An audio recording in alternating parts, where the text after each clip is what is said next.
Hey there, Twitter and X users. Today, I'm going to show you a quick and easy tutorial on how to change your display name on Twitter or X. Let's dive right in. The first step is to open the Twitter application on your device. Make sure you're logged into your Twitter account. Once you're in, click on your profile picture in the top left corner of the screen. This will open the side menu. Now, we want to go to our Twitter profile. Simply tap on the button in the side menu. Once you're on your profile, you'll see your display name at the top, right above your username. To change your display name, tap on the Edit Profile button. This will take you to a page where you can make various changes.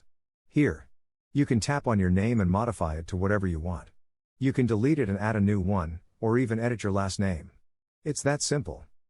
After you've made the desired changes, tap on the Save button.